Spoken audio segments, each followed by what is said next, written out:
ಸಂಜೆಯಿಂದ ಸ್ಟಾರ್ಟ್ ಮಾಡ್ತಾಯಿದ್ದೀನಿ. ಏಕೆಂದರೆ ಬೆಳಗ್ಗೆಯಿಂದ ಮಲ್ಕೊಂಡೇ ಇದ್ದೆ, ಅಂದರೆ ನೈಟು ಜಾಗರಣೆ ಮಾಡಬೇಕಲ್ಲ, ಹಾಗಾಗಿ ಡೇ ಫುಲ್ ಮಲ್ಕೊಂಡೇ ಇದ್ದೆ.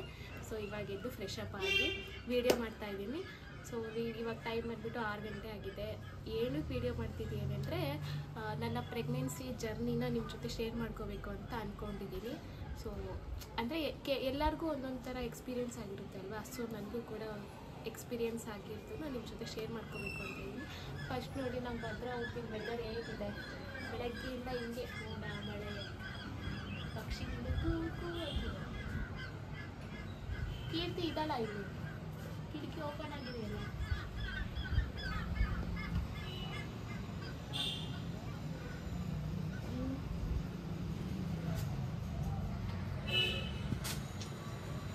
ಇವಳೇನಪ್ಪ ಬಾಂಕಿ ಆಚೆ ಚಳಿಲಿ ನಿಂತ್ಕೊಂಡು ವೀಡಿಯೋ ಮಾಡ್ತಿದ್ದಾಳೆ ಅಂತ ಅಂದ್ಕೊಂಡಿದ್ದೀರಾ. ಈ ವೆದರ್ ಚೆನ್ನಾಗಿದೆ, ಅಂದಾಗೆ ಇದು ನಮ್ಮ ಮನೆ ಆಚೆ ಅಲ್ಲ, ನಮ್ಮ ಮನೆ ಹಿಂದೆಗಡೆ ಏನಂತಾರೆ ಹಿಂದ್ಗಡೆ ಇರೋ ವರಾಂಡ. ಸೊ ಜಾಸ್ತಿ ಇಲ್ಲೇ ಇರ್ತೀವಲ್ಲ, ಹಾಗಾಗಿ ಅಷ್ಟು ಗಾಳಿ ಬರಲ್ಲ.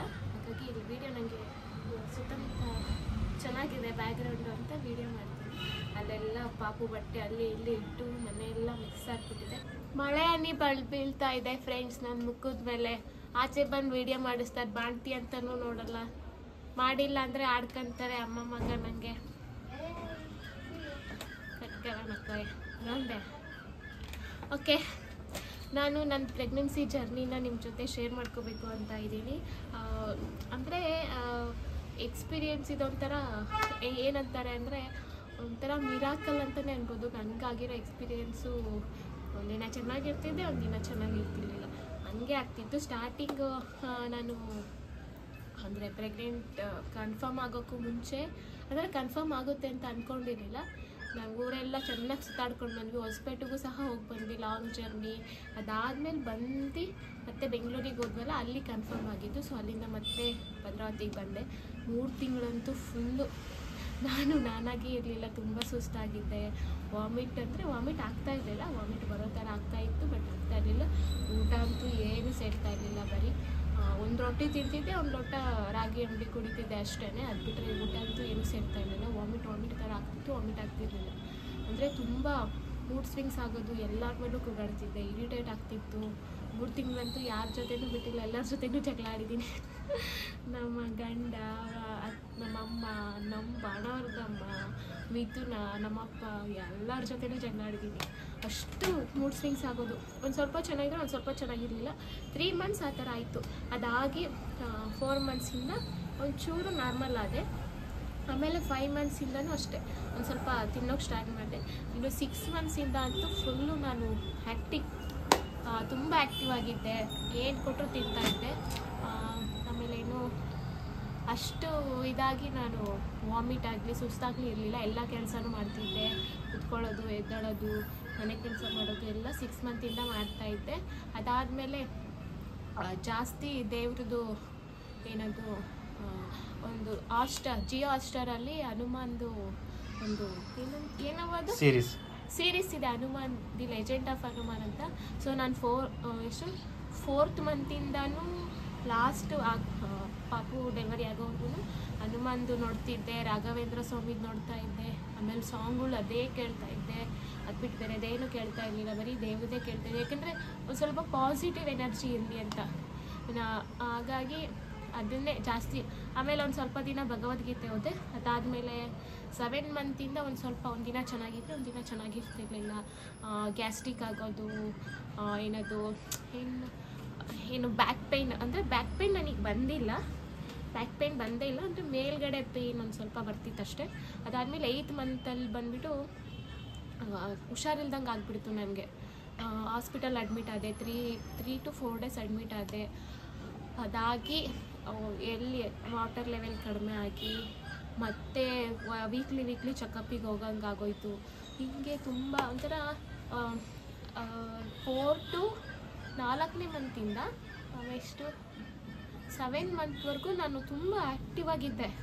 ಏನು ಹುಷಾರಿಲ್ದಂಗಾಗಲಿ ಏನೂ ಇರಲಿಲ್ಲ, ಆರಾಮಾಗಿ ಎಲ್ಲ ಕೆಲಸ ಮಾಡಿಕೊಂಡು ಟ್ರಾವೆಲ್ ಕೂಡ ಮಾಡ್ತಿದ್ದೆ. ಮದುವೆಗೂ ಕೂಡ ಹೋಗಿ ಬಂದೆ. ಎಲ್ಲ ಏನು ಕೊಟ್ಟು ತಿಂತಾಯಿದ್ದೆ, ಜಾಸ್ತಿ ಬಯಕೆ ಸ್ಟಾರ್ಟ್ ಆಗಿದ್ದೆ ನನಗೆ 7th ಮಂತಿಂದ. ನಾನು ಇಡ್ಲಿ ವಡೆ ತಿನ್ನೋಳೆ ಅಲ್ಲ. ನಾನು ಫಸ್ಟ್ ಆಫ್ ಆಲ್ ನನಗೆ ಇಡ್ಲಿ ಅಂದ್ರೇ ಆಗಲ್ಲ, ಅದು ಉದ್ದಿನ ವಡೆನೂ ತಿನ್ನಲ್ಲ ನಾನು.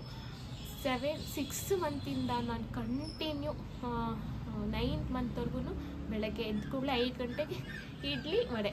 ನಾನು ನಮ್ಮ ಮನೆಯವ್ರು ಹೋಗಿ ತಿನ್ಕೊಂಬಂದ್ಬಿಡ್ತಿದ್ವಿ ಬೆಳಗ್ಗೆ 5 ಗಂಟೆಗೆ ಹೋಗಿ. ಅದಾಗಿ ಮತ್ತೆ ಬಂದು ಮತ್ತು ಮನೇಲಿ ಏನು ಮಾಡೋರು ಅದನ್ನು ತಿಂತಿದ್ದೆ.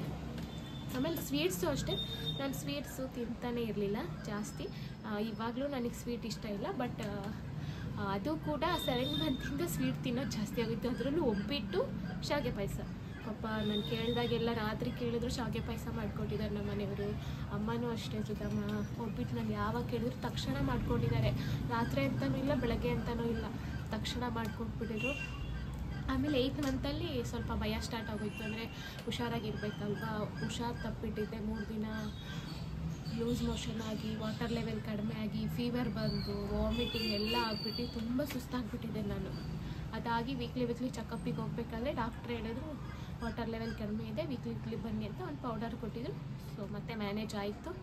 ಅದಾಗಿ ಸೀಮಂತ ಮಾಡಿದ್ರು. 9 ಮಂತ್ಸಿಗೆ ಬಿದ್ದು 1 ಡೇಗೆ ಸೀಮಂತ ಮಾಡಿದ್ರು. ಸೊ ಸೀಮಂತ ನನಗೆ ಆ್ಯಕ್ಚುಲಿ ಭಯ, ಯಾಕಂದರೆ ಯಾರೂ ಮಾಡ್ಕೊಂಡಿಲ್ಲ ಅಂತೆ ಸೀಮಂತ, ಈ ಮನೆಯಲ್ಲೂ ಆಗಲಿ ನಮ್ಮ ಬಡವರದಲ್ಲೂ ಆಗಲಿ. ಫಸ್ಟು ನಂದೇನೆ ಅಂತೆ ಮಾಡಿರೋದು, ಹಾಗಾಗಿ ಒಂದು ಸ್ವಲ್ಪ ಭಯ ಆಯಿತು. ಆದರೂ ಪಾಪ ಮಾಡಿದ್ರು. ಸೀಮಂತ ಆ್ಯಕ್ಚುಲಿ ಮಾಡ್ಕೋಬೇಕು ಅಂತ ನನಗೇನು ಇಷ್ಟ ಇರಲಿಲ್ಲ, ನಮ್ಮ ಮನೆಯವ್ರಿಗೆ ಇಷ್ಟ ಆಯಿತು, ಸೊ ಅವರೇ ಮಾಡಿದ್ರು ಪಾಪ.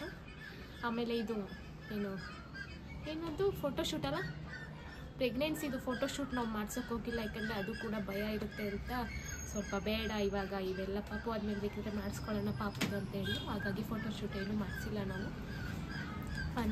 ಪ್ರೆಗ್ನೆನ್ಸಿ ಆಗೋಕ್ಕೂ ಮುಂಚೆ ಇವೆಲ್ಲ ಮಾಡ್ಕೋಬೇಕು ಅಂತ ಪ್ಲ್ಯಾನ್ ಇತ್ತು. ಬಟ್ ಆದಮೇಲೆ ಒಂದಿನ ಚೆನ್ನಾಗಿದ್ರೆ ಒಂದಿನ ಚೆನ್ನಾಗಿರ್ತಿಲ್ವಲ್ಲ, ಸೊ ಹಾಗಾಗಿ ಏನೂ ಬೇಡಪ್ಪ, ಎಲ್ಲ ಸುಸೂತ್ರವಾಗಿ ಆದರೆ ಸಾಕು ಅಂತ ಅನ್ನಿಸ್ಬಿಟ್ಟಿತ್ತು. ಸೊ ಎಲ್ಲ ಆಮೇಲೆ 9 ಮಂತಿಂದ ವೀಕ್ಲಿ ಚೆಕಪ್ಪಿಗೆ ಕರೋರು. ಆ್ಯಕ್ಚುಲಿ ನಂದು ಏಪ್ರಿಲ್ 19th ಇದ್ದಿದ್ದು ಡೇಟ್, ಏನದು ಡೆಲಿವರಿ ಡೇಟು. ಬಟ್ ನನಗೆ ಏಪ್ರಿಲ್ 4ಗೆ ಡೆಲಿವರಿ ಆಗೋಯಿತು. ಅಂದರೆ ನಾವು ಜಸ್ಟ್ ಚೆಕಪ್ಪಿಗೆ ಅಂತ ಹೋಗಿದ್ದು ಏಪ್ರಿಲ್ 3ನೇ ತಾರೀಕು. ಅವರು ಅಡ್ಮಿಟ್ ಆಗಬೇಕು, ನೀವು 38 ವೀಕ್ ಆಗಿದೆ ಆಲ್ರೆಡಿ, ಅಡ್ಮಿಟ್ ಆಗಲೇಬೇಕು ಅಂದು. ನಾನು ಮನೆಗೆ ಹೋಗಿ ಬರ್ತೀನಿ ರೀ, ಏನೂ ತಂದಿಲ್ಲ, ಸ್ನಾನ ಕೂಡ ಮಾಡಿಲ್ಲ ಅಂದೆ. ಇಲ್ಲ ನೀವು ಅಡ್ಮಿಟ್ ಆಗಿರಿ, ಯಾರಿಗಾದ್ರೂ ಕಳಿಸ್ರಿ ತರ್ತಾರೆ ಅಂದರು. ನಾನು ಆಸ್ಪತ್ರೆಗೆ ಯಾವಾಗಲೂ ನನಗೆ ಮಾಮ ಅಮ್ಮನೇ ಕರ್ಕೊಂಡು ಹೋಗ್ತಿದ್ದಿದ್ದು. ಅವತ್ತು ನಾನು ಮಾಮ ಅಮ್ಮನೇ ಹೋದ್ವಿ. ಅಮ್ಮ ನಾನು ಅಲ್ಲೇ ಇದ್ವಿ. ತಕ್ಷಣ ನಮ್ಮ ಅಪ್ಪಂಗೆ ಫೋನ್ ಮಾಡಿದೆ, ನಮ್ಮ ಅಪ್ಪ ಅಮ್ಮನೂ ಬಂದರು. ಆಮೇಲೆ ಮಾಮ ಹೋಗಿ ಏನು ಬ್ಯಾಗ್ ಕೂಡ ಪ್ಯಾಕ್ ಮಾಡಿಲ್ಲ ನಾವು, ನಮ್ಮ ಮನೆಯವ್ರಿಗೂ ಒಂದು ಕಾಲು ಮಾಡಿಲ್ಲ. ಅವರಿಗೆ ನಮ್ಮಪ್ಪ ಫೋನ್ ಮಾಡಿಬಿಟ್ಟು ಅವರು ಲಾಗೌಟ್ ಮಾಡಿ ಕೆಲಸ ಎಲ್ಲ ಬಿಟ್ಟು ತಕ್ಷಣ ಪಾಪುದೊಂದು ಬ್ಯಾಗ್ ಪ್ಯಾಕ್ ಮಾಡಿದ್ದೆ, ಅಂದರೆ ಕಾಟನ್ ಬಟ್ಟೆ ಎಲ್ಲ ಬೇಕಲ್ಲ ಅಂತ. ಸೊ ಅದ್ರ ಜೊತೆ ನಂದು ಏನೇನಿದೆ ಎಲ್ಲ ತೊಗೊಂಡು ಬಂದರು. ಸೊ ಇಷ್ಟು ನನ್ನ ಪ್ರೆಗ್ನೆನ್ಸಿ ಜರ್ನಿ. ಹಾಗೆ ನನಗೆ ನಾರ್ಮಲ್ ಡೆಲಿವರಿ ಆಯಿತಾ, ಸಿಸರಿನ್ ಆಯಿತಾ, ಅದು ಯಾವುದು ನನಗೆ ಬೆಸ್ಟ್ ಅಂತ ಅನ್ನಿಸ್ತು ಅಂತ ನಾನು ನಿಮಗೆ ನೆಕ್ಸ್ಟ್ ವೀಡಿಯೋದಲ್ಲಿ ಹೇಳ್ತೀನಿ, ಓಕೆನಾ. ಸೊ ಇಷ್ಟು ನನ್ನ ಪ್ರೆಗ್ನೆನ್ಸಿ ಜರ್ನಿ. ಏನು ಒಂಥರ ನನಗೆ ಇವಾಗಲೂ ಕೂಡ ಅದು ಮಿರಾಕಲ್ ಅಂತ ಅನ್ನಿಸ್ತಿದೆ. ನಾನು ಪಾಪು ಆಗಿದೆ ನನಗೆ ಅಂತ ಅದೊಂದು ಸಲ ನನಗೆ ಪಾಪು ಆಗಿದೆಯಾ ಅಂತ ಅನಿಸುತ್ತೆ. ಸೊ ಬಟ್ ಇದು ಏನಂತಾರೆ, ನನ್ನ ಪ್ರೆಗ್ನೆನ್ಸಿ ಜರ್ನಿನ ನಾನು ಫುಲ್ಫಿಲ್ ಅಂದರೆ ನಂದು ಏನೇನು ಆಸೆ ಬಯಕೆ ಅಂತಾರಲ್ಲ ಅದೆಲ್ಲ ಫುಲ್ಫಿಲ್ ಮಾಡಿರೋದು ನಮ್ಮ ಸುಧಮ್ಮ ಮತ್ತು ನಮ್ಮ ಮನೆಯವರಿಬ್ಬರೇ ಫುಲ್ಫಿಲ್ ಮಾಡಿರೋದು. ಯಾಕಂದರೆ ನಾನು ಇಲ್ಲೇ ಇದ್ದಿದ್ದಲ್ವ, ಪಾಪ ತಕ್ಷಣ ಏನು ಹೇಳಿದ್ರು ಮಾಡಿರೋರು. ಫಸ್ಟ್ ಇವ್ರಿಗೆ ಥ್ಯಾಂಕ್ಸ್ ಹೇಳ್ಬೇಕಲ್ವ. ವೆಲ್ಕಮ್. ನೀವು ಯಾವಾಗ ಏನಾದರೂ ಕೇಳಿ ಇಲ್ಲ ಅಂತ ಹೇಳಿಲ್ಲ ಪಾಪ, ಅದಕ್ಕೆ ನನಗೆ ಅವ್ರಂದರೆ ಇಷ್ಟ. ಆಕೆ ಇನ್ನೊಂದೇನು ಅಂದರೆ, ಪ್ರೆಗ್ನೆಂಟ್ ಇದ್ದಾಗ ಹೇಳ್ತಾರೆ ಕೆಲವರು, ಅಯ್ಯೋ ಅದು ತಿನ್ನಬೇಡ, ಇದು ತಿನ್ನಬೇಡ, ಆಮೇಲೆ ಅಲ್ಲಿ ಹೋಗ್ಬೇಡ, ಇಲ್ಲಿ ಹೋಗ್ಬೇಡ, ಆ ಥರ ರೆಡಿ ಆಗಬೇಡ, ಮದುವೆಗಳಿಗೆ ಹೋಗ್ಬೇಡ ಅಂತ. ಹಂಗೇನೂ ಇಲ್ಲ, ನಿಮಗೆ ಹೆಂಗೆ ಇಷ್ಟ ಆಗುತ್ತೋ ಆ ಥರ ಇರಿ. ಯಾಕಂದರೆ ಅದು ಆ ಮೂಮೆಂಟ್ನ ನಾವು ಎಂಜಾಯ್ ಮಾಡಬೇಕು, ಆವಾಗಲೇ ನಮಗೆ ಖುಷಿ ಆಗೋದು. ಹಾಗೆ ನಿಮಗೆ ಏನೇನು ತಿನ್ನಬೇಕು ಅನಿಸುತ್ತೋ ಎಲ್ಲ ತಿನ್ನಿ, ಚೆನ್ನಾಗಿ ವಾಕ್ ಮಾಡಬೇಕು, ಮನೆ ಕೆಲಸ ಆದಷ್ಟು ಕೂತ್ಕೊಂಡು ಎದ್ದೋಡೋದು ಮಾಡಿ, ಒಂದು ಸ್ವಲ್ಪ ಬಾಡಿನ ಫ್ರೀಯಾಗಿ ಇಟ್ಕೋಬೇಕು. ನಾನು ಅಷ್ಟು ತುಂಬ ಆ್ಯಕ್ಟಿವ್ ಆಗಿದ್ದೆ, ತುಂಬ ದಪ್ಪ ಕೂಡ ಆಗಿದ್ದೆ. ನಾನು ಎಷ್ಟಿದೆ ಗೊತ್ತಾ, ಫಸ್ಟ್ ಮಂತು ಅಲ್ಲ 1.5 ಮಂತ್ ಸ್ಕ್ಯಾನಿಂಗ್ ಹೋಗಿದ್ನಲ್ಲ, ಸೊ ಆವಾಗ 49 kg ಇದ್ದೆ. ಲಾಸ್ಟ್ 9 ಮಂತ್ ಸ್ಕ್ಯಾನಿಂಗಲ್ಲಿ 65 kg ಇದ್ದೆ. ಪಾಪು ಆಗಿ 2 ಡೇಸ್ಗೆ ನಾನು ಫುಲ್ಲು ವೆಯ್ಟ್ ಲಾಸ್ ಆಗಿಬಿಟ್ಟೆ. ಇವಾಗ ನಾನು ಕರೆಕ್ಟಾಗಿ 52 ಇದ್ದೀನಿ ನೋಡಿರಿ, ಎಷ್ಟು ವೆಯ್ಟ್ ಲಾಸ್ ಆಗಿದ್ದೀನಿ. ಅಂದರೆ ನಾನು ಇವಾಗಲೂ ಅಷ್ಟೇ ಎಲ್ಲ ತಿಂತೀನಿ, ಅಂದರೆ ಏನು ನಂಜ್ ಐಟಮ್ಸ್ ಕೊಡಲ್ಲ ಅಷ್ಟೇ, ಅದು ಬಿಟ್ಟರೆ ಎಲ್ಲ ತಿಂತೀನಿ. ಫ್ರೂಟ್ಸ್ ಒಂದು ತಿಂತಾಯಿಲ್ಲ. ಹಾಗೆ ಏನು ಗೊತ್ತಾ, ಸ್ವಲ್ಪ ಪಾಸಿಟಿವ್ ಆಗಿರಿ, ಏನಕ್ಕೂ ಹೆದರ್ಕೋಬೇಡ್ರಿ ಪ್ರೆಗ್ನೆಂಟ್ ಇದ್ದಕ್ಕೆ. ಅಂದರೆ ಪಾಪು ಕೂಡ ಹೆದರ್ಕೊಳ್ಳುತ್ತೆ. ನಾವೇನು ಕಲಿಸ್ತೀವೋ ಅದು ಏನು ಇವಾಗ ನೀವು ಮಲ್ಕೋಬೇಕಾದ್ರೆ ಸಾಂಗ್ ಕೇಳ್ಕೊಂಡು ಮಲ್ಕೊಡ್ರಿ. ಅದೇ ನೆಕ್ಸ್ಟು ಪಾಪು ಆದಮೇಲೆ ನೀವು ಅದೇ ಸಾಂಗ್ ಹಾಕಿದ್ರೆ ಅದು ಹಂಗೆ ಸೈಲೆಂಟಾಗಿರುತ್ತೆ. ನನಗೆ ಅದು ಎಕ್ಸ್ಪೀರಿಯನ್ಸ್ ಆಗಿದೆ. ನಾನು ಫಸ್ಟ್ ಮಂತಿಂದಲೂ ಅಂದರೆ ಕನ್ಫರ್ಮ್ ಆಯ್ತಲ್ಲ ಅವಾಗಿಂದಲೂ ಡೆಲಿವರಿ ಟೈಮಿಗೆ ಹಾಸ್ಪಿಟಲ್ ಅಡ್ಮಿಟ್ ಆಗಿದ್ನಲ್ಲ ಅಲ್ಲಿವರೆಗೂ ಅದೇ ಸಾಂಗ್ ಕೇಳ್ಕೊಂಡು ಬಂದೆ. ಪಾಪುಗೆ ಇವಾಗ ಆ ಸಾಂಗ್ ಹಾಕಿದ್ರೆ ಆರಾಮಾಗಿರ್ತಾನೆ. ಸೊ ಆ ಥರ ಆದಷ್ಟು ಕೂಲಾಗಿರಿ. ನಾನು ಕೂಲಾಗಿರಲಿಲ್ಲ, ತುಂಬ ಟೆನ್ಷನ್ ಮಾಡ್ಕೊತಿದ್ದೆ. ಆ್ಯಕ್ಚುಲಿ ಆ ಥರ ಟೆನ್ಷನ್ ಮಾಡ್ಕೋಬಾರ್ದು. ಅಂದರೆ ಏನಾಗುತ್ತೋ ಏನೋ ಅಂತ ಭಯ ಇರುತ್ತೆ. ಏನು ತಿನ್ನಬೇಕು, ಏನು ತಿಂದ್ರೂ ನನಗೆ ಭಯ ಆಗ್ತಿತ್ತು. ಬಟ್ ನಾನೆಲ್ಲ ತಿನ್ನಬೇಕು ಅಂತ ಅನಿಸಿದ್ದೆಲ್ಲ ತಿಂದಿದ್ದೀನಿ. ಜಾಸ್ತಿ ಸ್ವೀಟ್ಸ್ ತಿಂದಿದ್ದೀನಿ, ಸಿಕ್ಕಿದ ಸ್ವೀಟ್ಸ್ ಎಲ್ಲ ತಿಂದಿದ್ದೀನಿ. ಈಗ ನೋಡ್ರಿ ಈಗ ಸ್ವೀಟ್ ತಿನ್ನಬೇಕು ಅಂತ ಅನಿಸ್ತಿಲ್ಲ. ಶಾವಿಗೆ ಪಾಯಸ ಜಾಸ್ತಿ ತಿಂದಿದ್ದೀನಿ. ಒಬ್ಬಿಟ್ಟು ನಾ ಡೆಲಿವರಿಗೆ ಹೋಗೋಕ್ಕೂ 2 ಡೇಸ್ ಮುಂಚೆನೂ ಒಬ್ಬಿಟ್ಟೆ ತಿನ್ಕೊಂಡು ಹೋಗಿದ್ದು ನಾನು. ಆಮೇಲೆ ಡೆಲಿವರಿಗೆ ಹಾಸ್ಪಿಟಲಲ್ಲಿ ಅಡ್ಮಿಟ್ ಆಗಿದ್ನಲ್ಲ ಅವಾಗಲೂ ಒಬ್ಬಿಟ್ಟಿನ ಸಾರೇ ತಿಂದಿದ್ದು. ಬಾಳೆ ಎಲೆ ಕತೆ ಹೇಳು. ಆಮೇಲೆ ಏನು ಬಾಳೆ ಎಲೆಯಲ್ಲಿ ಊಟ ಮಾಡಬಾರ್ದು ಅಂತಾರೆ. ಆ್ಯಕ್ಚುಲಿ ಏನು ಪಾಪುದು ಬ್ಯಾಕ್ ಸೈಡ್ ಗ್ರೀನ್ ಆಗುತ್ತೆ ಅಂತಾರೆ. ಎಷ್ಟು ಜನ ಬೈತಿದ್ರು ನನಗೆ ಬಾಳೆ ಎಲೆ ಊಟ ಮಾಡಿದ್ಯಾ ಅಂತ. ನಾನು 4 ಮಂತ್ಸಿಂದನೂ ಬಾಳೆ ಎಲೆಯಲ್ಲೇ ತಿಂದಿರೋದು. ಫಂಕ್ಷನ್ಸ್ಗೆ ಲಾಸ್ಟ್ ನನ್ನ ಸೀಮಂತ ಇನ್ನೊಂದು ವೀಕ್ ಇದೆ, ನನಗೆ ಬಾಳೆ ಎಲೆಯಲ್ಲಿ ಬಿಸಿ ಎಲ್ಲ ವೆರೈಟಿ ತಿನ್ನಬೇಕು ಅಂತ ಅನ್ನಿಸ್ಬಿಟ್ಟಿತ್ತು. ಇವ್ರ ಫ್ರೆಂಡ್ ಸೀಮಂತಕ್ಕೆ ಹೋಗಿ ಚೆನ್ನಾಗಿ ತಿನ್ಕೊಂಡು ಬಂದಿದ್ದೆ. ಬೇಡ್ತಾರೆ ಅದು ಹೋಗುತ್ತೆ, ಅದೇನು ಇರಲ್ಲ. ಬಟ್ ನಿಮಗೆ ಬಾಳೆ ಎಲೆಯಲ್ಲಿ ಊಟ ಮಾಡಬೇಕು ಅನ್ಸಿದ್ರು ಮಾಡಿ, ಅವ್ರಿಗೆ ಹೇಳಿದ್ರು ಇವ್ರು ಹೇಳಿದ್ರು ಅಂತ ಕೇಳಕ್ಕೆ ಹೋಗ್ಬಿಡಿ ಅಂತ. ಏನೇನು ಇಷ್ಟ ಬರುತ್ತೆ ಎಲ್ಲ ತಿನ್ಬಿಡಿ. ಮತ್ತೆ ಪಾಪು ಆದಮೇಲೆ ಏನು ಕೊಡಲ್ಲ, 5 ತಿಂಗಳು ಹಂಗೆ ಅವ್ರು ಕೊಟ್ಟಿದ್ದೇ ತಿನ್ಕೊಂಡಿರ್ಬೇಕು. ಅದಕ್ಕೆ ಹೇಳ್ತಾ ಇದ್ದೀನಿ, ಏನೇನು ಇಷ್ಟ ಆಗುತ್ತೆ ಎಲ್ಲ ಚೆನ್ನಾಗಿ ತಿನ್ಬಿಡಿ. ಹಾಗೆ ನಿಮಗೆ ಏನೇ ಮನಸ್ಸಲ್ಲಿದ್ರೂ ಆದಷ್ಟು ನಿಮ್ಮ ಗಂಡನ ಹತ್ರ ಶೇರ್ ಮಾಡ್ಕೊಳ್ಳಿ. ಯಾಕೆಂದರೆ ಅವರೇನೆ ಹೆಲ್ಪ್ ಮಾಡೋದು. ನಾನಂತೂ ಎಲ್ಲ ಶೇರ್ ಮಾಡ್ಕೊತಿದ್ದೆ, ಮನಸ್ಸು ನಿರಾಳ ಮಾಡ್ಕೊತಿದ್ದೆ. ಅವರು ಅಷ್ಟೇ ಜಾಸ್ತಿ ನನಗೆ ಪಾಸಿಟಿವ್ ಆಗಿ ಹೇಳೋರು, ಅದೋದು ಇದೋದು ಅಂತ ಹೇಳೋರು. ಆ್ಯಂಡ್ ಟಿ ವಿಲೂ ನಾನು ಜಾಸ್ತಿ ಅದನ್ನೇ ಹಾಕೊಂಡು ಇಟ್ಬಿಡ್ತಿದ್ದೆ. ಮಲ್ಕೋಬೇಕಾದ್ರೂ ಅದೇ ಸಾಂಗ್ ಎಷ್ಟೊತ್ತಾದ್ರೂ ಬರಲಿ ಅಂತ ಪ್ಲೇ ಮಾಡಿ ಇಡ್ತಿದ್ದೆ.